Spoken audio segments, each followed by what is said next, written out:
Hello folks, today I'm going to be forging a chopper from a lawnmower blade. Now lawnmower blade is actually a pretty good steel. It hardens very decently. It can hold the edge pretty well. I mean, do some heavy chopping with it and it doesn't, like, still hair popping sharp. First thing I'm going to do is flatten her out.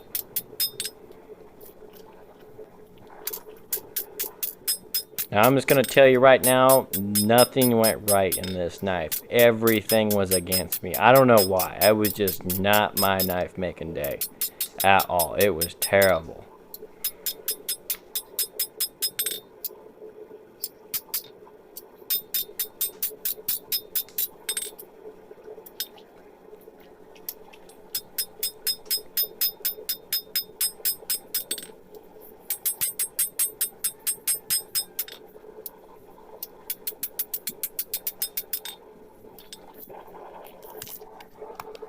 Now I'll cool it down in water with my fancy photography shots.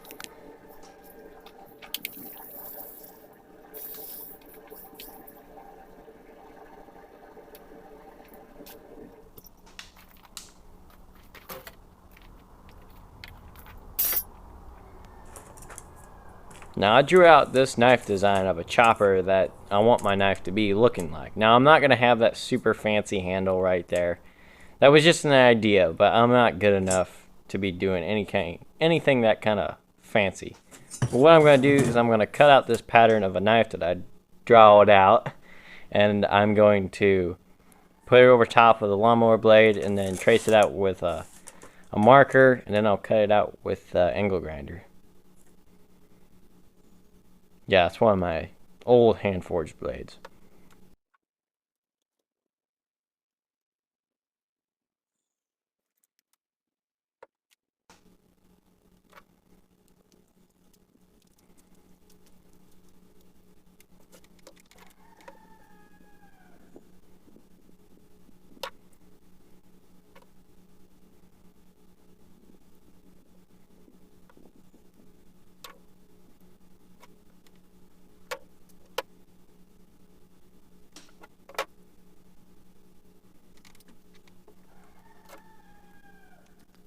Boom, we got it out. Now that was pretty easy. I just cut it right out. Took, I don't know, 5 minutes.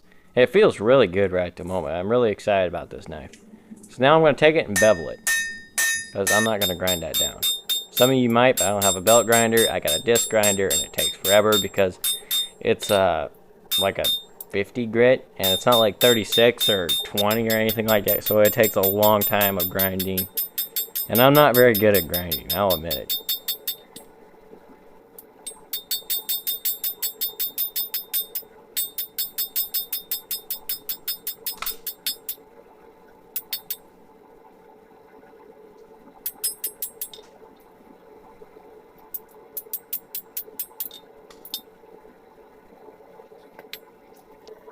Now, since this is very thin, I gotta pay special attention to making sure that everything is straight, because, I mean, lawnmower blades aren't very thick at all. They are very thin, so I'm just paying very close attention to the tang and the blade, make sure everything is symmetrical.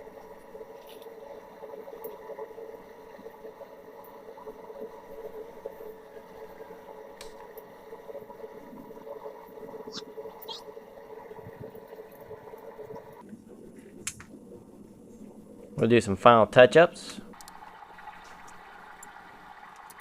Yeah, I got the really cool sunglasses when I'm not forging. Alright, enough. Back to the forging.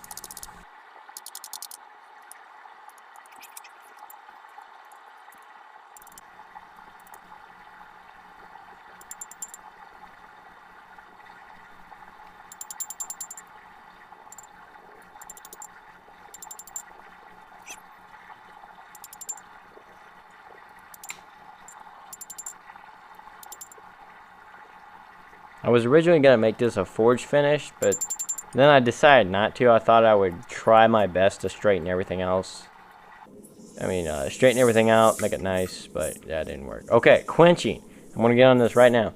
I quenched this multiple times. You're going to have to count it yourself, but it was a whole bunch. The first quench, warp. Quench number 2. Warp. Quench number 3. Warp. Again. No. Quench number 4. I'm thinking that this is not going to work, and it didn't. Quench number 5. This one actually works. So I thought. It did come out with a little warp, but I was able to grind it out and fix it. Okay, where's my file? I can't find my file. Is it in my pockets? No, it's not in my pockets. Where did I put that? Hey, cat, get out of here. Oh, wait, here's my file. And it hardened, too. It skates the file very well.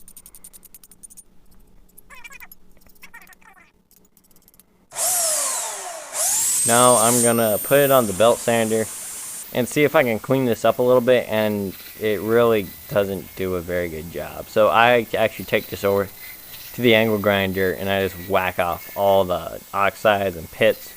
And then I put it back on there, and after 4 days of sanding, I finally get to the point where it's actually clean. I've tried filing it right here, but it's just skating it. This thing is hard.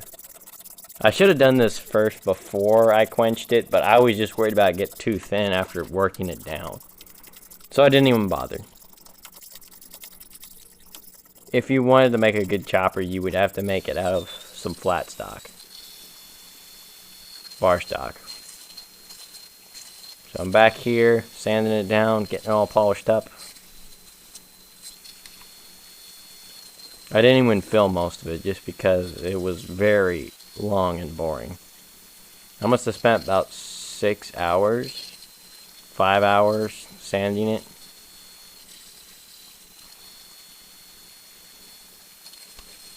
And after I got done sanding, I decided, well, do I want to leave it like this, you know? Do I want to leave it like with this kind of polish on it? Or do I want to put in the etching solution?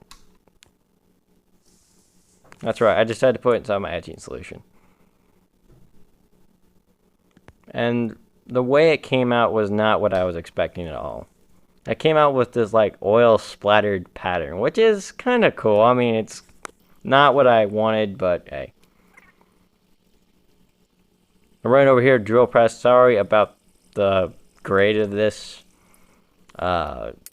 camera. It's really pixeled out looking. That's because it's very, very dark. I lightened this up so much so you actually see what I was doing.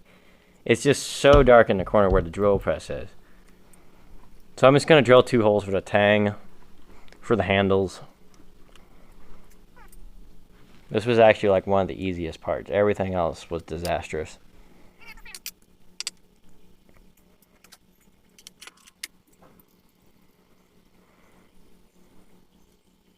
Sorry about the squeaking too. That's the punching bag. You can see it swinging over there in the corner. I bumped it and it squeaks very badly.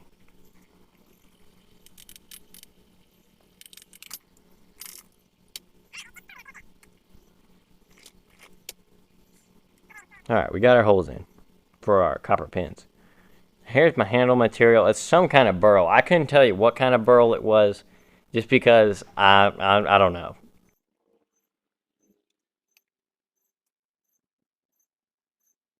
So after I get everything all nice and drilled out, taped up, I think everything's fine. But there's an issue. When I'm drilling out that hole back there, somehow this happened. It moved, so the hole does not line up with the back of the tang. The back of the tang hole is perfect, but the front one moved, and that was very aggravating. So now, you better start counting this too, because this is handle number 2. And spoiler, it's a disaster too. But I'll show you how I cleaned up my final handles for the knife.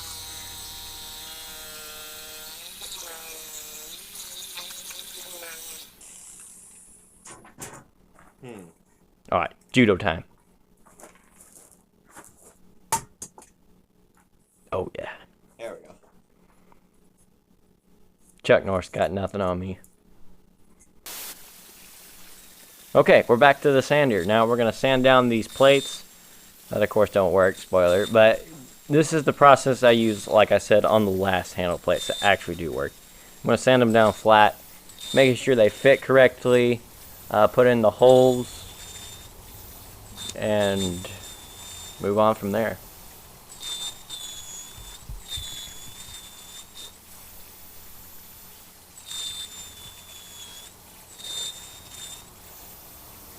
And if you haven't noticed, my shop actually changed. I really readjusted the shop. Like, the grinder is in a different place. It's now in the corner on the right side of the forge instead of in the back, because now this is more convenient and I have more room. Okay, we're going to grind down these handles just because my belt sander takes forever to cut through these. It's more like a polisher than a wood remover. So I'm going to throw this on the grinder, make a bunch of smoke, crank up some music through my earbuds, and just rock out.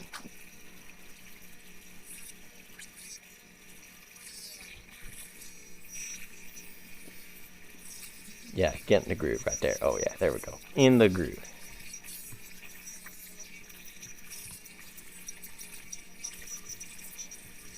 It looks like the forge is on fire. Oh.